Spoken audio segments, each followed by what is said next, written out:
Packaging industry की एक company है कानपुर प्लास्टी पैक। ये कंपनी रडार पर है। 1971 में कामकाज की शुरुआत हुई थी।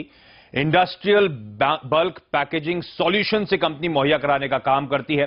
जब शुरुआत हुई थी तो वोवन सैक्स बनाने का काम था। उसके बाद ओवर द इयर्स इसने अपने आप को FIBC यानी कि फ्लेक्सिबल इंटरमीडिएट बल्क कंटेनर्स में मैन्युफैक्चरिंग में उतरी। FIBC आमतौर पर बाजार में बल्क बैग्स या फिर जंबो बैग्स या बिग बैग्स के नाम से जाने जाते हैं, जो कि इंडस्ट्रियल और बल्क गुड्स को ट्रांसपोर्ट करने में इस्तेमाल होते हैं। तो जो सीमेंट हुआ, फूड ग्रेन्स हुआ, केमिकल्स, फर्टिलाइजर्स, फार्मास्यूटिकल्स, उन सब के लिए इस कंपनी का इस्तेमाल होता है। और अब तो एक कॉम्प्रिहेंसिव रेंज है इस कंपनी की बल्क पैकेजिंग प्रोडक्ट्स की।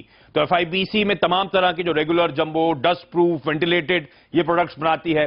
वोवन बैग्स में laminated, printed, food grain, fertiliser, cement bags वगैरह बनाने का काम है। इनफैक्ट बैग की जो तमाम एक्सेसरीज होती हैं जो एक्सपोर्ट के लिए इस्तेमाल होती हैं, लॉक्स हुए, मेटल रिंग्स हुई, डस्ट प्रूफ कॉर्ड्स हुए, प्लास्टिक टैग्स हुए, वेबिंग्स हुई यानी कि जो एडिशनल पट्टी सपोर्ट करने के लिए इस्तेमाल होती है, ये सब ये कंपनी इन हाउस मैन्युफैक्चर करती है। और इसके मल्टी फिलामेंट यार्न्स तो कैप्लॉन नाम के ब्रांड से आपने मार्केट्स में उतरते हुए देखे होंगे। इनफैक्ट ये कंपनी चुनिंदा ऐसी कंपनीज में देश में जो क्लीन रूम ऑफर करती है फूड प्रोडक्ट्स के बैगेजेस के लिए या फिर फूड प्रोडक्ट की मैन्युफैक्चरिंग पैकेजिंग के लिए। जितने भी इंटरनेशनल फूड ग्रेड सर्टिफिकेशंस हैं वो सब इस कंपनी के पास हैं। ये कंपनी अब टोटल सॉल्यूशंस मुहैया कराने का काम करने लगी है। तो आपकी पैकेजिंग नीड से लेकर उसके डिजाइन, प्रोडक्शन, डेवलपमेंट, डिलीवरी तक ये सब कुछ प्रोसेसेस अंडर वन रूफ होते हैं इस कंपनी के। तो इसीलिए एक वन स्टॉप शॉप बन गई है बल्क बैग्स और FIBC रिक्वायरमेंट्स की। एक कमोडिटी ड्रिवन प्ले से ये कंपनी वैल्यू एडेड प्रोडक्ट्स की तरफ मूव कर रही है। तो जहां पे पहले प्रोडक्ट डेवलप करती थी, अब सॉल्यूशंस मुहैया कराने का काम करती है। कानपुर में फुली इंटीग्रेटेड 3 मैन्युफैक्चरिंग यूनिट्स हैं इस कंपनी की। 75 लाख बैग पर एनम बनाने की क्षमता है। कानपुर, नई दिल्ली, भोपाल, ग्वालियर, पटना, रायपुर, लखनऊ, इन सब जगह ऑफिसेज हैं।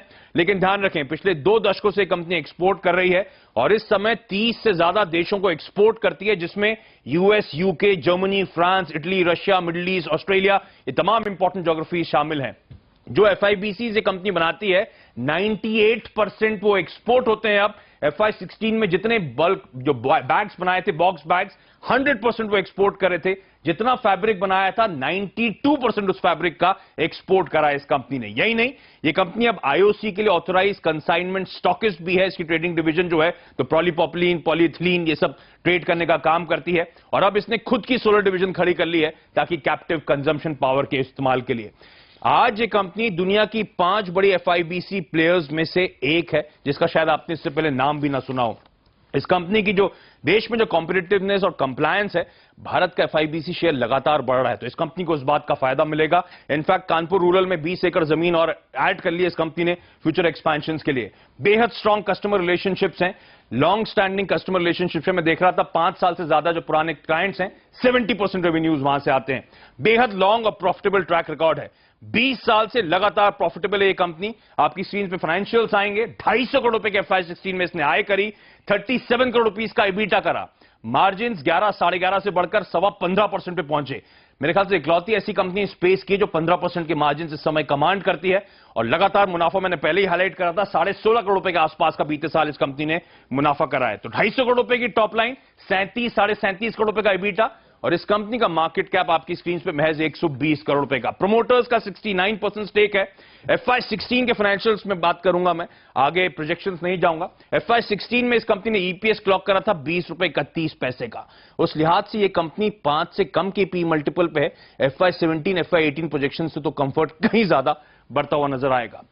बेहद क्लीन बैलेंस शीट है। FY16 की शुरुआत में 19-20 करोड़ रुपए का डेट था, जो घटकर 14.5-15 करोड़ रुपए पे पहुंच गया और इसीलिए क्रिसिल ने इस कंपनी की long term, short term bank facilities को हाल में अपग्रेड भी करा है। तो एक ऐसी कंपनी जो इस समय इन्फ्लेक्शन पॉइंट पे नजर आती है, एक ऐसी कंपनी जो प्राइस बेस्ड कॉम्पिटिशन से मूव करके अब कैपेसिटी बेस्ड रिस्पेक्ट कमांड करना शुरू करी है मार्केट प्लेस में, इस छोटी कंपनी को भी अपने रडार पे रखें।